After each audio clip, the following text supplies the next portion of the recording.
happy and blessed day. This is to give you an information when you are decided na to apply for an auto loan. So the process would be first magfi-fill up tayo ng online application form namin, or we also have yung manual, yung magsusulat po tayo sa hard copy. So kung ano man yung mas comfortable kayo, you just have to approach your marketing professional. If online, magsisend lang kami sa inyo through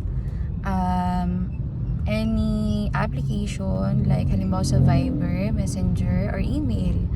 And you just have to click the link and there you go, mag-fill up ka na ng mga information na kailangan para sa mangyayaring CI process. So, basic information na mga kailangan dyan, the usual is your identity, of course, your employment details, kung saan ka nakatira, your birthday, and etc.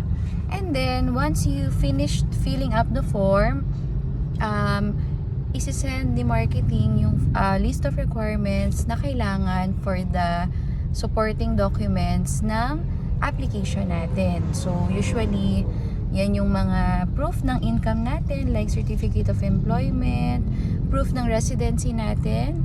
So, that's utility bill.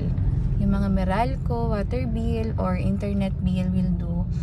And then, your identification documents, your government valid issued ID. And then we can start na the CI process. CI process, that's credit investigation that will be done by our banks or yung in-house namin na Toyota Financial Services. So ano ba ang ginagawa once na masalang na yung application natin, and what to expect na processing and information na kailangan natin para dun sa process flow ng application. So you would expect a call from our banks as an initial interview para sa CI process na gagawin. So that is a short call lang from our banks na i-verify lang nila na ikaw talaga yung nag-a-apply for an auto loan, and they will ask for some details to confirm na it is really you, or security for the for the customer. And then next to that is bank checking. So check nila yung mga previous transaction mo sa bangko, especially yung mga record mo for the past loans, if you have, or what. Kung wala, mas maganda. Kung meron naman, kung tapos na or ongoing pero matagal na at patapos na, better kasi nakapag-build up ka na ng credit line sa mga bangko, kung ganon. Just make sure na pag naglo-loan ka, or halimbawa yung mga cash loan natin, credit card natin, nababayaran siya on time, and then wala ka mga outstanding balance na hindi na nasettle, o kaya naman kung meron, nasa-settle nyo pa rin siya, still ongoing, hindi siya napapabayaan na up until na mag-cancelled na siya, mag-cancelled cards na. Kasi one of the bad record yan sa bangko na reason, pwede maging reason para ma-decline ng isang application.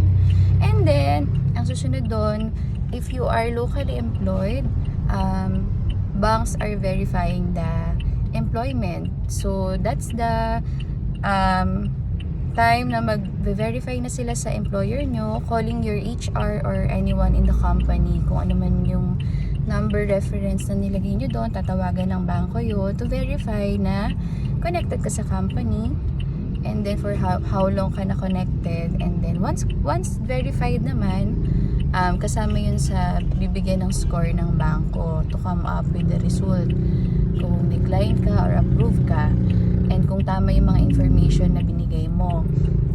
Isa pa is usually for the residency check naman, possible minsan pumupunta yan sa bahay to verify kung doon ka talaga nakatira. Minsan pupuntahan nila yung eksaktong address. Sometimes naman nagbe-verify lang sila sa mga kapitbahay. So isa yun sa kailangan ma-verify na you are really a resident to that area, para mabigyan din nila ng score yung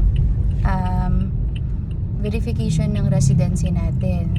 So, isa yan sa dinadaanan. Minsan naman, hindi na pupunta sa bahay, especially pagka yung area na yon is usually may mga customer na sila talaga na nag-a-apply to that area and na-verify naman nila yung proof of billing mo na legit siya. So, yes, bine-verify yon. So, once we submit the proof of billing, the utility bill, minsan itatawag nila yan like for example sa Meralco or sa PLDT, kung legit yung sinubmit natin and talagang nakapangalan sa'yo through your account number. So usually yun lang naman yung mga basic na kino-confirm nila, and isa din sa kino-consider nila yung nagiging behavior ng isang customer pag may nakita silang current loan o kaya po current or existing loan o kaya naman previous loan sa mga bangko.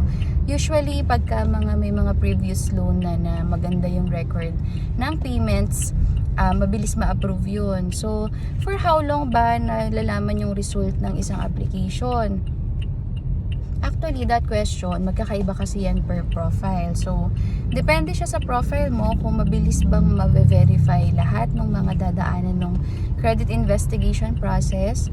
If yes, meron kaming customer na 24 hours lang after ma-interview through call na approve na. Meron naman tayong mga bangko na 1 to 3 days time. Meron namang umaabot ng 1 to 2 weeks, especially pag mga OFW. Kasi ang verification ng employment niyan, usually nasa abroad yung office ng employer o kaya naman pag mga BPO po, usually email lang yan sumasagot. So, it takes time talaga. So, once may result na, your marketing will advise na kung approve na tayo or decline or ongoing pa or meron pa tayong mga requirements na kailangan i-comply aside sa mga nasubmit na natin to support the application para ma-work out talaga up until ma-approve tayo sa loan natin. And then once na-approve na yung loan, that's the that's the good news na. So we can proceed na to releasing of the vehicle. Depends upon availability naman. So gagawa din ako ng video to that process para step by step familiar kayo pag mag-apply kayo ng auto loan. Very easy and fast na lang ngayon kasi meron na tayong mga system na mabilis nang i-process, na sinusunod na align sa policy ng bangko. And then, isa ring na advantage pagka may nag-handle sa yung marketing, na-workout maigi yung application and then hindi siya napapabayaan and natutulungan kayo na maaprubahan talaga. Kasi yung mga kailangan na kukomplay natin, yung mga kailangang i-build up or i-negotiate sa mga bangko or i-relay na information, kami yung gumagawa nun for you. So, for more information, contact me on my details. I will put it on the caption again. You can reach me at my number and to help you with your application para ma-process natin and ma-workout natin maigi. That would be all. Mag-ingat po kayo palagi and have a wonderful day. God bless.